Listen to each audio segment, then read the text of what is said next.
예수님께서 가버나움이라는 곳에서 말씀을 전파하시고요. 거기서 이제 그 자리에서 귀신 들린 자를 이제 고쳐주십니다. 귀신을 쫓아내 주시고. 그러니까 사람들이 막 몰려들어서 막 병든 자, 귀신 들린 자 데리고 오는 거 다 고쳐주시고 말씀 전해주시고 그래요. 그래서 이제 막 예수님에게로 막 몰려드는데 다른 마을로 이렇게 싹 가셨어요. 다른 마을로 가셨어요. 사람들이 막 예수님 그분 어디 계시냐고 막 찾는데 며칠 만에 그 가버나움이라는 곳으로 다시 돌아오신 것입니다. 다른 마을에 가서도 역시 이제 나병한 자도 고쳐주시고 병든 자도 고쳐주시고 그러시고도 그 가버나움이라는 마을로 다시 돌아오신 거예요. 그러니까 이 가버나움 사람들이 예수님에게로 막 몰려든 겁니다. 특히 저 집에 계시다라는 소문이 나가지고 그 집으로 모여들었어요. 그 집으로 모여들었는데 누가복음서에 따르면은 그 집에 그 가버나움의 사람들만 있었던 것이 아니라 갈릴리 각 마을에서 온 사람들, 유대에서 온 사람들, 또 예루살렘에서 온 사람들, 그 중에 또 바리새인들, 율법 교사들, 한마디로 좀 존경도 받고 힘도 있고 그런 사람들이 좀 바라보는 사람들도 막 그 집에 막 다 몰려든 거예요. 그래서 다른 어떤 번역에 보면 뭐라고 표현하냐면 용신할 수 없게 되었다. 사람이 많아서 용신할 수 없게 되었다 표현합니다. 용신할 수 없게 됐다는 뭐냐면 무릎 밑으로나 간신히 움직일 수 있었다 그런 뜻이. 이 상체는 다 껴갖고요. 여러분 같이 날씬한 분들은 모르시겠지만 이 상체는 다 끼어갖고요. 요 발밑에만 간신히 이렇게 움직일 수 있을 정도로 집에 사람이 꽉 찬 거예요.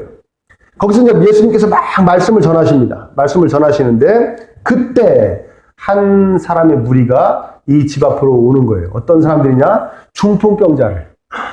자기 스스로는 아무것도 할 수 없는 중풍병자를 이제 누워있는 침상채 네 사람이 이렇게 들고 또 이렇게 같이 이렇게 해가지고 온 거예요, 사람들이. 이 예수님 만나게 해서 예수님한테 이제 이 중풍병을 치유받게 해주고 싶어서 데리고 온 거예요. 그 집에 들어갈 수가 있습니까? 못 들어가는 거죠. 거기 그냥 건강한 사람도 못 들어가는데 이 침상을 들고요. 거기 어떻게 들어갑니까? 그러니까 이 사람들은 어떻게 했느냐? 지붕으로, 지붕이라고 보다는 옥상이라고 얘기해야 되나요? 이제 하여튼간 이 이스라엘 그 가옥의 구조는 나무로 뼈대를 이렇게 세우고 그 위에 짚이나 아니면 가지 같은 거, 나뭇가지 같은 거 막 엉기성기 섞어가지고 그 위에다 흙을 바른 거예요. 꽤 튼튼했다고 합니다. 사람들이 그 위에 이렇게 올라갈 수도 있었대요. 그러니까 이 사람들이 그 침상을 들고 올라간 거예요. 올라갔는데 흙을 이게 이겨서 한 거니까 물을 좀 부어서 불리면 뚫어질까요? 안 뚫어질까요? 뚫어지죠. 거길 뚫은 거예요. 거길 뚫어가지고 밑에서는 난리가 났겠죠.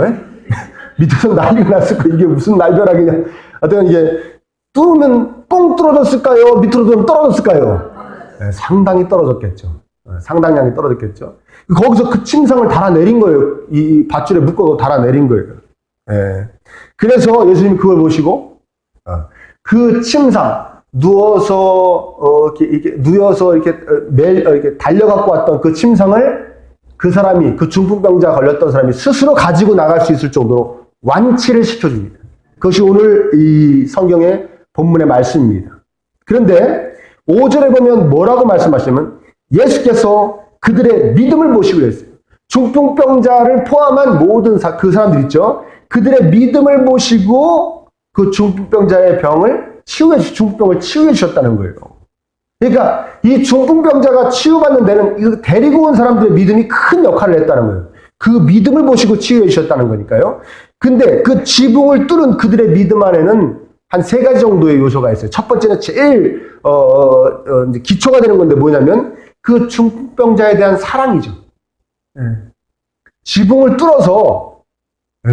뚫으면 여러분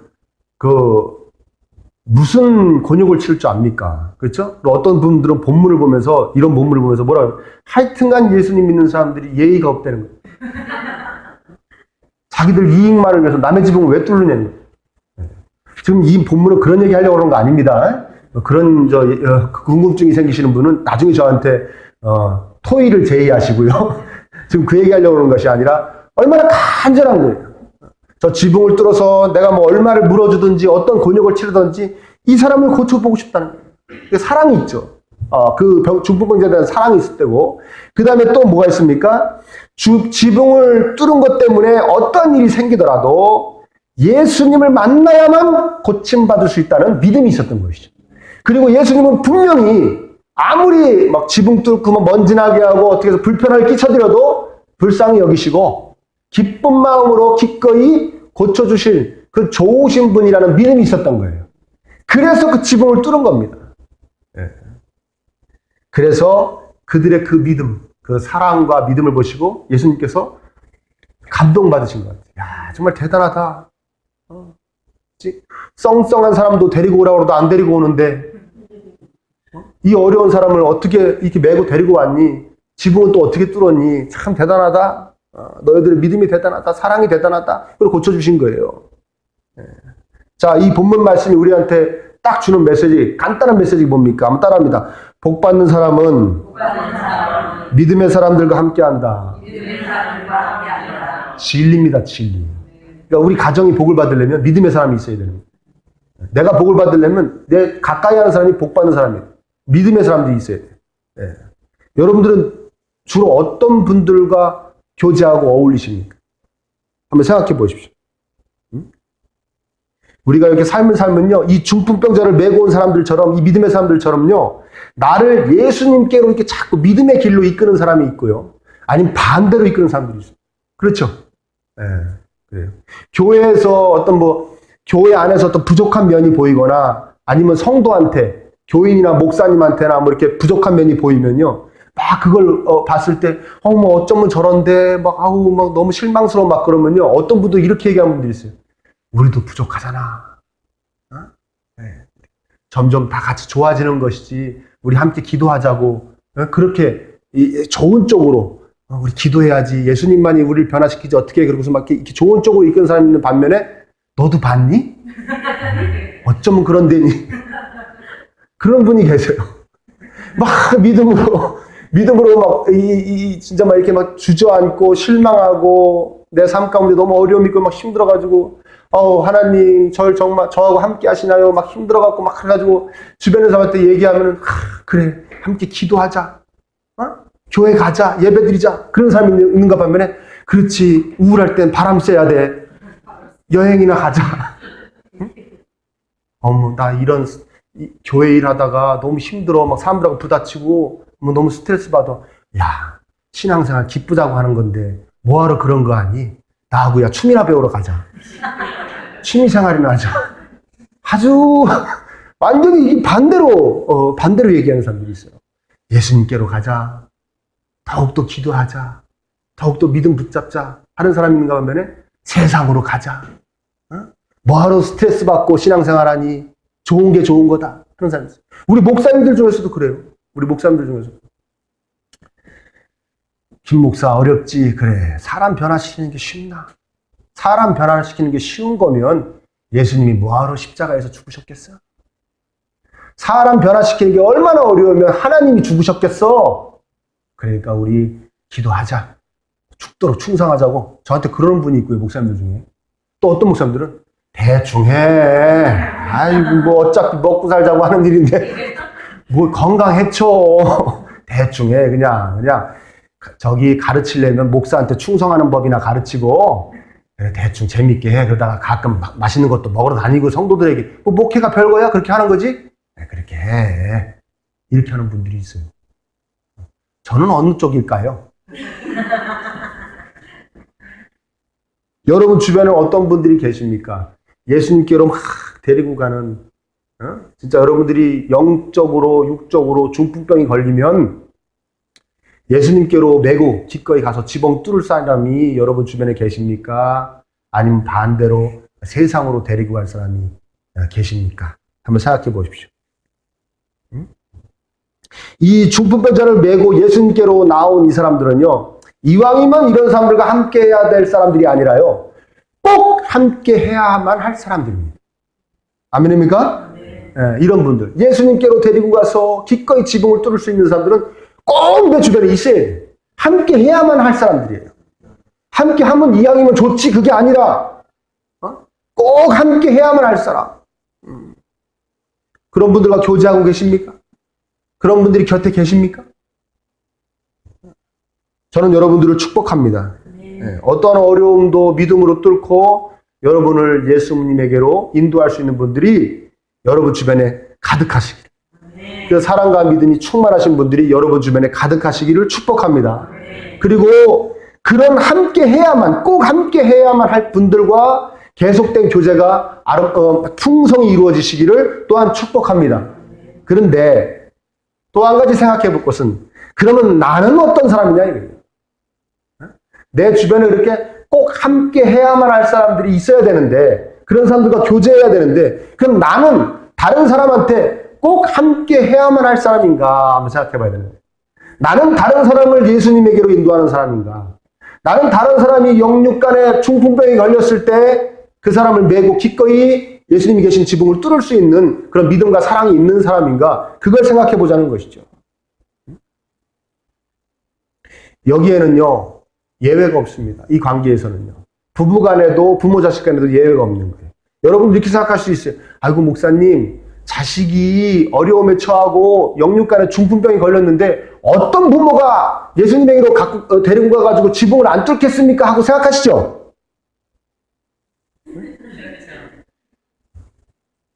여러분, 지붕이요, 아무나 뚫는 거 아니에요. 믿음이 있어야 뚫는 거예요. 믿음이 없으면, 저 짓을 왜 해? 딴 방법 찾아봐야지. 지붕을 왜 뚫어? 그렇게 한다니까요.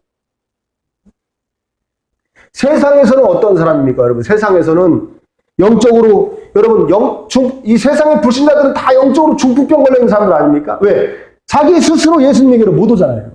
자기 스스로는 절대 못 옵니다. 우리가 침상째 메고 와야 돼요. 그렇죠? 여러분은 어떠한 이웃이냐 이거예요. 이웃분들에게. 어떠한 친구입니까? 친구들에게. 어떠한 동료입니까? 어떠한 사람들입니까? 여러분들은 세상에서 어떠한 존재들이냐 이거예요. 꼭 함께 해야만 할 사람입니까? 생각해 보자는 것이죠. 우리가 세상에서 사랑과 믿음으로 살아가고 있는 거예요. 그래서 영육간에 중풍병이 걸리는 사람한테 내가 정말 복된 곳으로 데리고 갈게. 함께 가자 그럼. 당신 보니까 정말 가고 싶네요. 막 따라올 사람입니까? 여러분들이?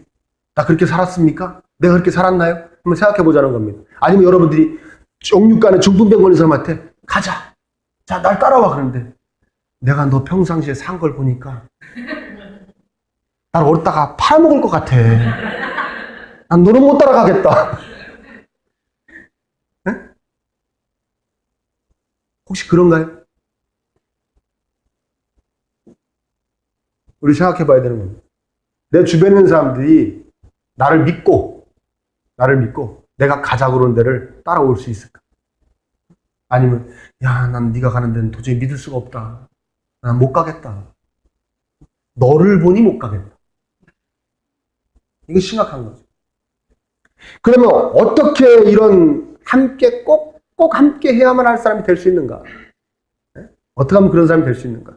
이왕이면 여러분, 이왕이면도 아니죠.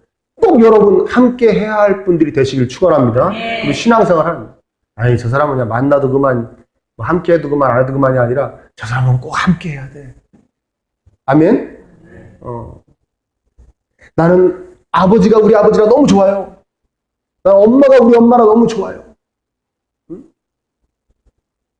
난 당신이 내 친구라 너무 좋습니다. 난 당신이 내 이웃이라는 게 너무나 행복합니다. 당신은 꼭 함께 해야만 할 사람입니다. 이게 주변에 있는 분들이 고백할 수 있는 사람이 되어야 되는 것이죠. 어떻게 하면 그런 사람이 됩니까? 오늘 본문 안에 답이 있어요. 본문 안에.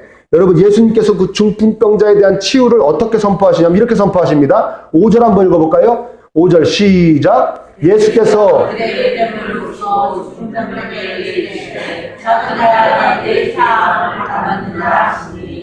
네 병이 치유되었느니라 하지 않으시고 어떻게 말씀하십니까? 내 죄 사함을 받았느니라 그렇게 하세요. 물론 이제 이 구약의 사람들은 죄의 용서와 병의 치유하고 이렇게 많이 이렇게 같이 생각한 것도 있었지만요. 이거 아주 특별한 표현입니다. 그래서 여기 있던 서기관들이 뭐라고 얘기하냐면 6절에 보십시오. 어떤 서기관들이 거기 앉아서 마음에 생각하기를 7절에 보세요. 이 사람이 어찌 이렇게 말하는가? 신성모독이로다. 오직 하나님 한 분 외에는 누가 능히 죄를 사하겠느냐? 속죄제물을 받으시는 하나님만이 사람의 죄를 용서하실 수가 있는데, 사할 수가 있는데, 어찌 자기가 뭔데? 그냥 병이나 고치지. 조금 능력이 있으면 병이나 고치지. 어디서 뭐 속죄니 뭐니 이런 말을 하고 있는 거야? 라고 속에 확 기분이 나빴던 거예요.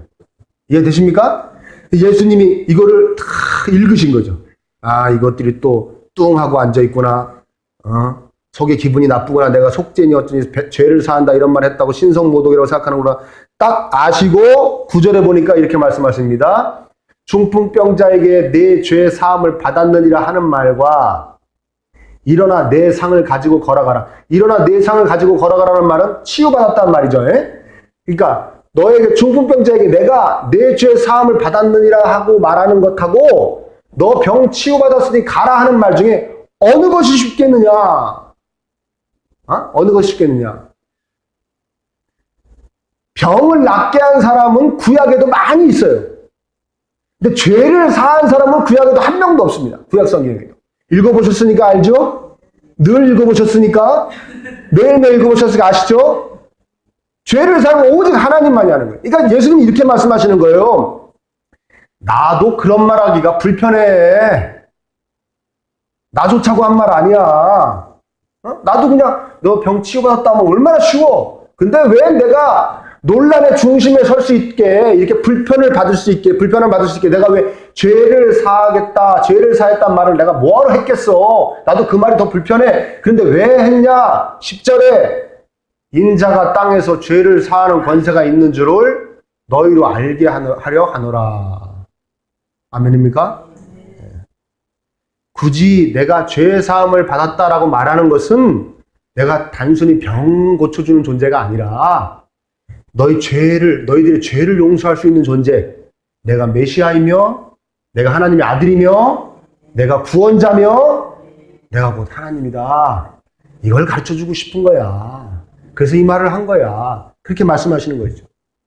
예수님께서 여러분 병을 고쳐주시던 무슨 이적을 여러분들에게 베풀어 주시든 그것은 그 뒷면에 뭘 알기를 원하시느냐? 예수님이 곧 하나님이시며 여러분들을 위해서 십자가에서 죽으심으로 여러분들을 구원해 주신 구원자이심을 알게 하시려는 것이에요. 아멘입니까? 단순히 그 앞에 기적들이나 그 앞에 해결이 그것이 정답이 아니라 그 뒤에 답이 있다는 거예요. 너의 죄를 사할 수 있는 존재라. 그걸 가르쳐주고 싶으신 거예요. 특히 중풍병을 치유받은 이 사람에게 병만 만약에 치유받고 나서 갔다 오래 생각해 보십시오. 그러면 사람들이 예수님이 어떤 사람이야? 병 잘 고쳐? 그러면 예수님하고 아무 관계도 없는 사람이에요. 이해되십니까? 예수님이 어떤 사람이야? 내 죄를 사하신 구원자야. 하나님이야. 그때 예수님과 이 사람은 하나가 되는 것이죠. 아멘입니까? 그렇죠. 자, 그렇다면 예수님은 바로 이것을 원하시는데 이 2장 1절에서 12절 이야기에서 우리는 굳이 어떤 사람이라고 얘기할 수 있을까요? 이 본문에서 우리는 어떤 사람입니까? 중풍병 치유받은 사람이죠? 아멘? 벌써 메고 가셨습니까? 네? 지금 뚫었습니까? 우리는 굳이 이 본문 안에서 이 본문에서 우리가 어떤 사람인가 생각해 봤을 때 우리는 중풍병 치유받은 사람이에요. 아멘입니까? 왜 치유도 못 받은 것 같습니까? 치유받은 줄 믿습니다. 따라서 예수님께서 우리가 예수님에 대해서 알기를 원하시는 가장 핵심적인 부분은 뭐냐? 내가 네 죄를 사했다. 내가 너의 구원자이다. 바로 예수님께서 나를 구원하신 하나님이라는 그 사실에 대한 믿음이 무에서 유를 말씀으로 창조하신 분이 나를 사랑하시고 그래서 나를 대신해서 날 대신 살찌키시고 피 흘리사 나를 용서하시고 구원해 주셨다는 것에 대한 믿음이 우리가 모든 일에 구원자 되시고 모든 것의 해결자 되시는 예수님에게 나아갈 수 있는 믿음의 근거가 되는 것이에요. 아멘? 예수님이 나의 구원자시다. 내 죄를 사하신 나의 구원자시다라는 이 기본적인 믿음이 내 삶에 펼쳐지는 모든 일을 가지고 하나님께로 나아갈 수 있는 근거가 된단 말이에요. 이해되십니까? 그래서 예수님께서 말씀하시는 거예요. 내 죄 사함을 받았네. 이게 제일 중요하다. 그리고 그런 사람이 예수님이 나의 구원자예요. 내 영육간의 모든 문제를 해결해 주신 내 죄를 사하신 예수님이 너의 모든 것도 해결해 주실 거야 하고 기꺼이 침상채 메고 가서 예수님 계시고 지붕을 뚫을 수 있는 그런 근거가 된다는 그 믿음. 아멘입니까? 그렇죠. 그래서 우리는 예수님 하면 뭐가 생각나야 되느냐? 내 죄 사함을 받았느니라가 생각나요. 제일 먼저 떠올라야 돼. 예수님 하면 뭐가 떠오릅니까? 십자가 떠오릅니까? 아유, 정상이시네. 반대로 예수님께서 구원자 되시고 모든 문제의 해결자 되시는 것을 알지도 믿지도 않는 이 병 어떻게 치유하나 못 치유하나 보면서 궁금해서 봤던 이 서기관들처럼, 그래서 예수님이 죄사함을 받았느니라 하시니까 그냥 병이나 고쳤다고 그러지 왜 엉뚱한 얘기를 해 하고 얘기한 사람들처럼 우리도 생각하며 살아갈 수가 있어요. 내가 너를 위하여 십자가에서 피 흘렸다 예수님 말씀하시는데 그거 아니까 예수님 돈이나 많이 준다고 그러세요. 지금 돈이 필요하다니까요. 그것만 죄사함은요 그건 알았으니까요. 돈이라니까요 지금은. 근데 예수님은 그 얘기야. 너한테 돈을 주리라 말씀하시고 계속 뭐라고 말씀하신다고요? 내 죄사함을 받았느니라. 내가 너를 위해 십자가에서 피 흘렸느니라. 내가 하나님이다. 너를 사랑하는 하나님이다. 거기에 모두 포함되어 있는 거예요. 필요하면 줄 거야. 예수님이 내 죄사함 받았느니라. 지금 몸이 아픈데 건강하게 해준다고 그러셔야죠. 내 죄사함 지금 취업이 안 되는데 지금 취업시켜 주신다고 그래야지. 지금 엉뚱한 얘기하고 계세요. 응?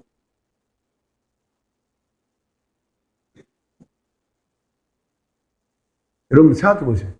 본인도 예수님을 내 인생의 모든 문제에 답을 가지고 계신 분이라는 확신이 없는데 누구를 침상채 메고 옵니까? 네?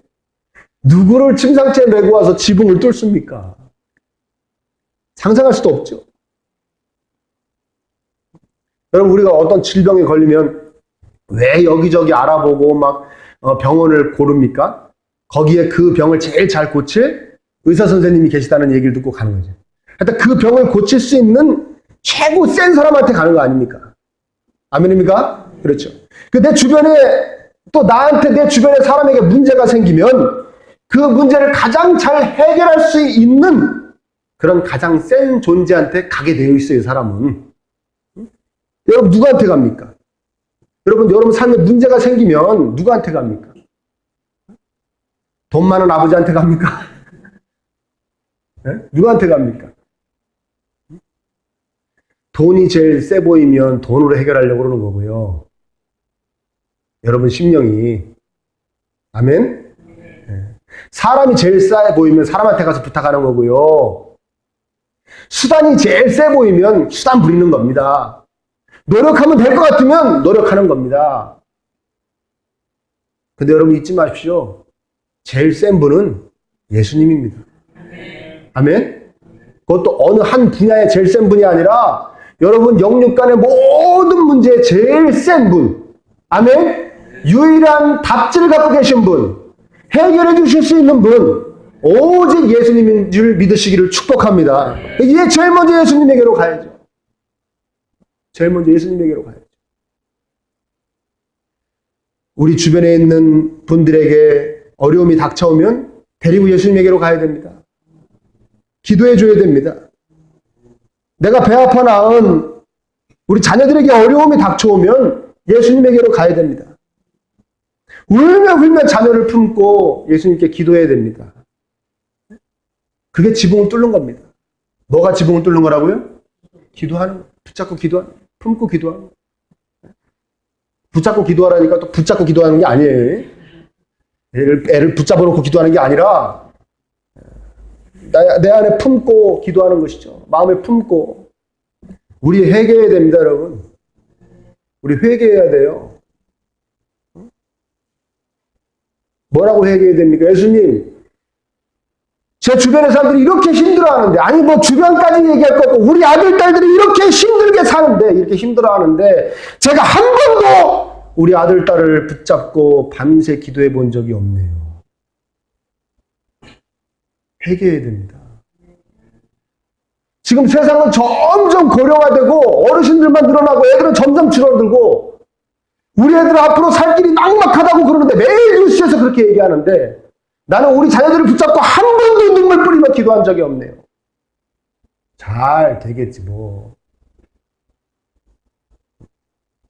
그리고 툭하면 문제가 생기면 다른 데 가서 그걸 해결하려고 그러네요. 예수님에게로 데려가려고 그러지도 않네요. 내 본인도 가지 않네요. 누구 침상채 메고 예수님한테 가서 지붕을 뚫지 않네요.